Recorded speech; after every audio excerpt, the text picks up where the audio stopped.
Jenna had always been fascinated by antiques. There was something comforting about objects that had lived long before she had, carrying their own stories in the scratches and wear. So when she found the old mirror in a dusty corner of a local thrift store, she couldn't resist.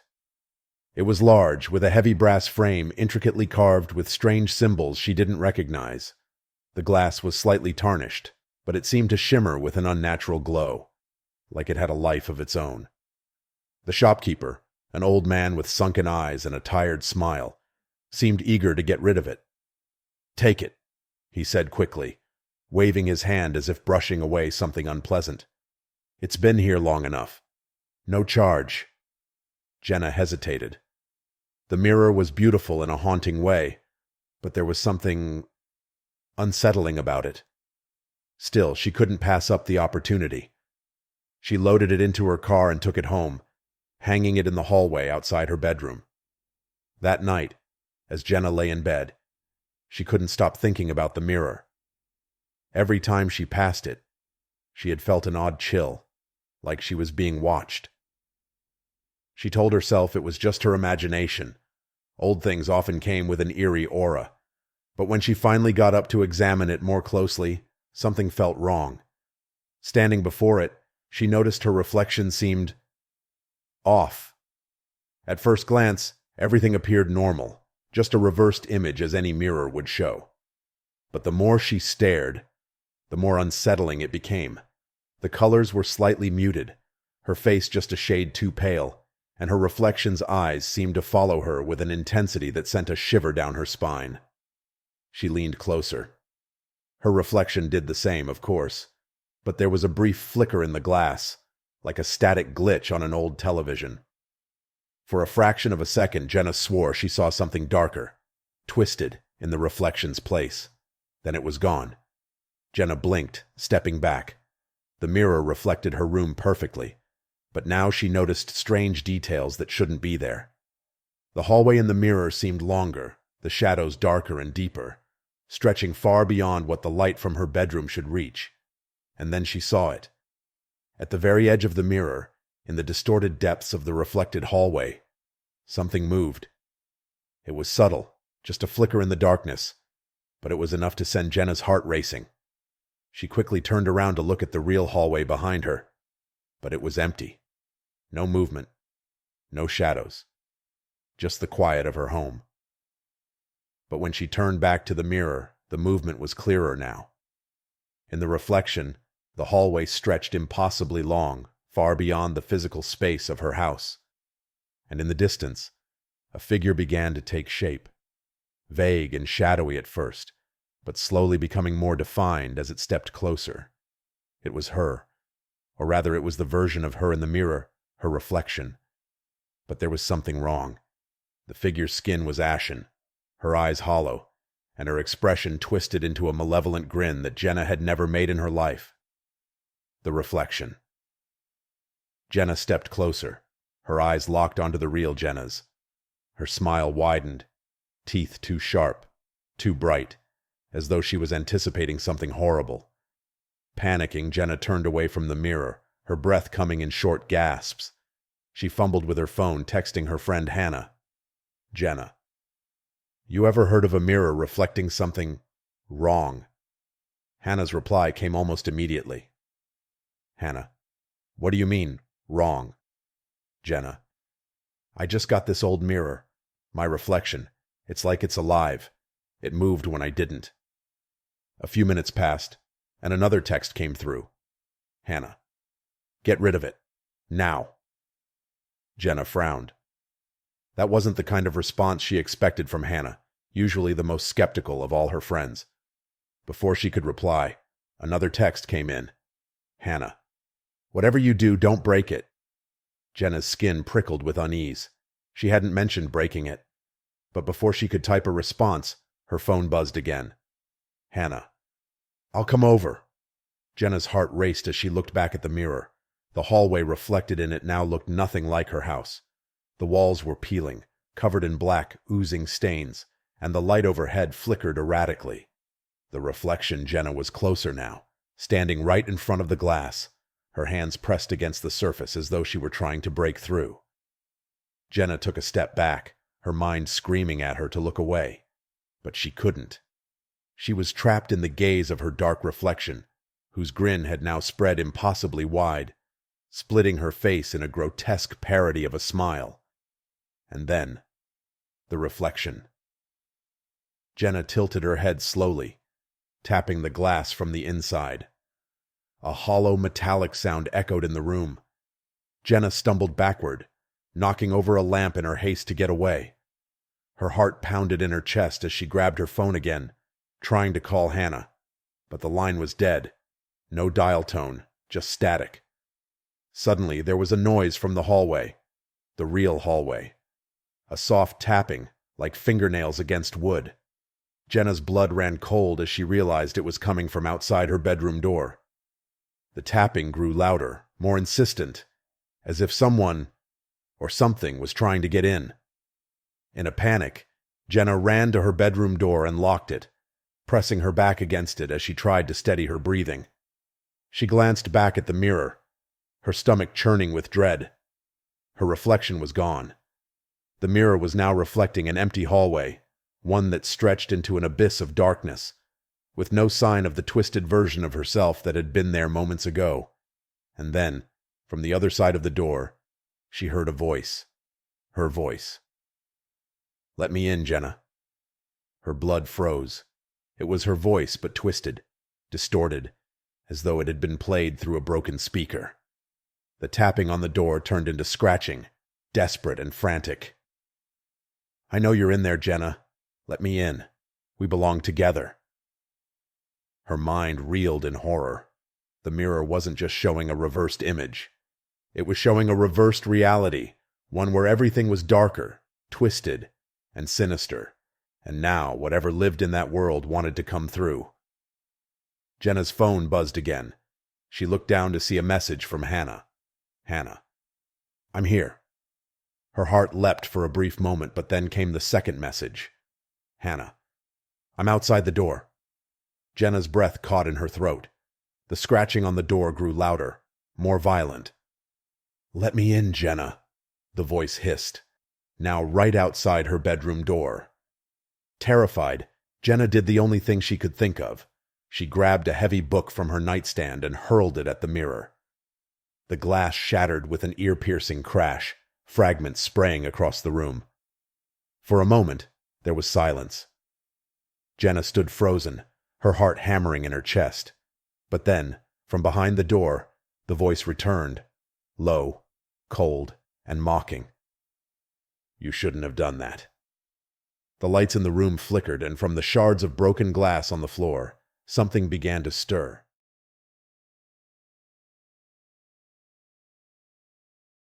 The Last Word Cemetery was a place shrouded in local legend, a strange anomaly on the outskirts of town that most people avoided. The cemetery looked ordinary enough at first glance. Rows of gravestones stretching across a field, flanked by weathered trees and a rusting iron fence. But it had one feature that made it infamous. Each tombstone had a small digital display screen, showing the deceased's final words. The cemetery's caretaker, an old man named Joseph, claimed it had been that way for as long as he could remember. No one knew who had installed the screens or how they worked. Some said it was a government experiment. Others whispered of something darker, something supernatural. People who visited out of curiosity quickly learned that the legends surrounding the cemetery were true. If you stood close enough to a grave and read the final words on the screen, you would hear the voice of the deceased, speaking those last words as if they were standing right behind you. The voice was always soft, a whisper carried on the wind, but unmistakable.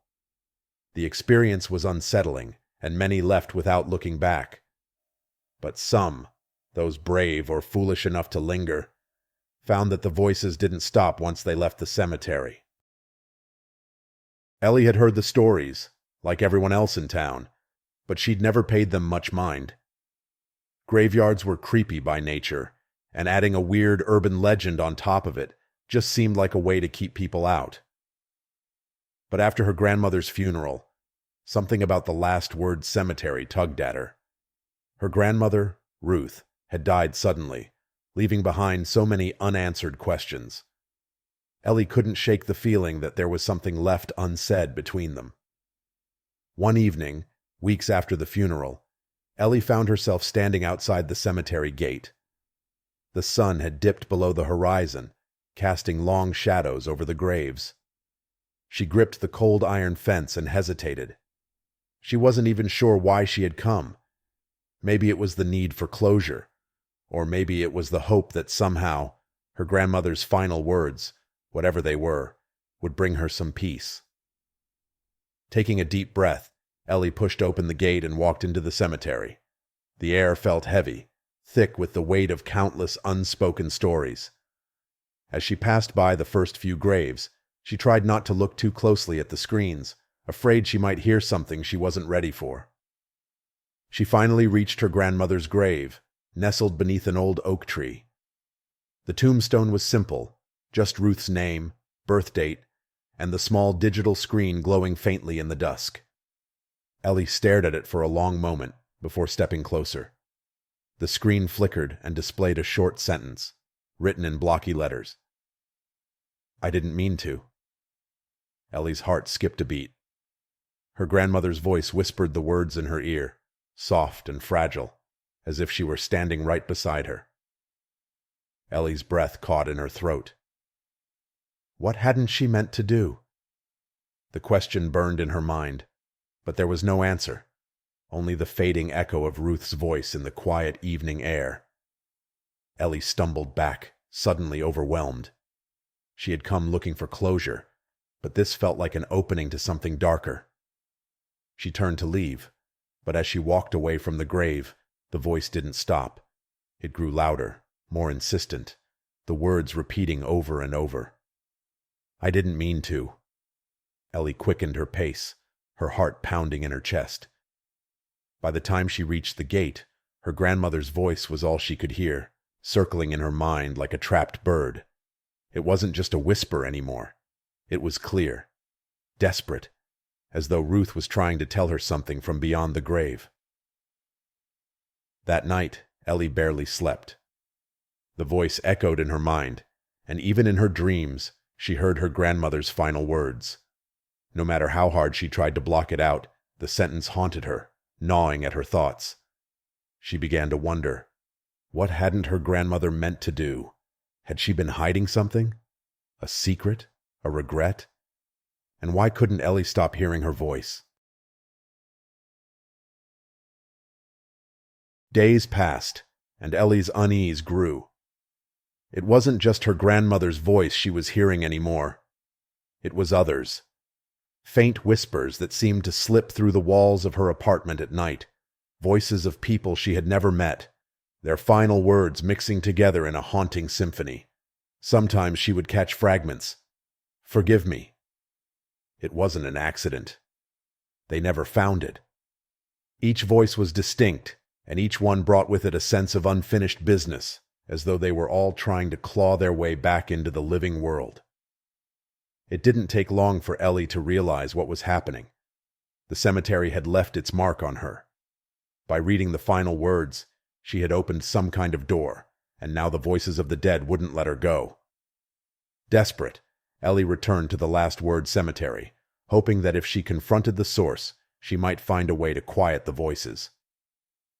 As she stepped through the gate, the air around her seemed to thicken with a strange energy, as if the cemetery itself was alive, watching her. The whispering began almost immediately, louder this time, as though the dead knew she had returned. She made her way through the rows of graves, passing by tombstones that glowed faintly in the dusk. Each screen flickered with a person's final words, and as she walked, she could hear them all at once. A chaotic chorus of voices speaking from the grave. But then she noticed something strange. Some of the screens were blank. Ellie stopped in front of one, staring at the empty display. The grave looked old, the name weathered and unreadable, but there was no message, no final words to be heard. Suddenly, the caretaker, Joseph, appeared behind her, his weathered face unreadable in the dim light. "You shouldn't be here," he said quietly, his voice heavy with warning. "I need to know what's happening to me," Ellie whispered. "Why do I keep hearing them? What do they want?" Joseph sighed, his eyes shadowed beneath his worn hat. "The final words you read, they're not just words. They're the last echoes of the dead, fragments of their souls, their unfinished business. When you read them, you give them power. You invite them into your mind." Ellie felt a chill run down her spine. "But why? Why do they keep talking to me?" "Because they're trapped," Joseph said gravely. "Those who die with regrets, with secrets, their souls linger here, tied to this place. And when someone like you listens, you become their link to the world they left behind." "But my grandmother," Ellie whispered, her voice trembling. "She said she didn't mean to... something." "What does it mean?" Joseph's face darkened. "You need to leave before it's too late. Some voices are more dangerous than others. The longer you listen, the harder it is to turn back." Ellie's heart pounded in her chest. "What happens if I don't?" Joseph's expression turned grim. "They'll take more than your attention. They'll take you. They need someone to carry their burdens, to relive their regrets. And if you stay too long, you'll become one of them. A voice with no body, waiting for someone else to read your final words." Terrified, Ellie backed away from the grave. The whispers grew louder, more desperate, as if they could sense her fear. She ran, the voices chasing her, their final words echoing in her ears. "Help me. I didn't mean to. Don't leave me here." As she burst through the cemetery gate, the voices finally quieted. But deep down, Ellie knew that even outside the cemetery, they weren't gone. They never would be. And one day, someone else would stand at her grave, reading the final words on her tombstone.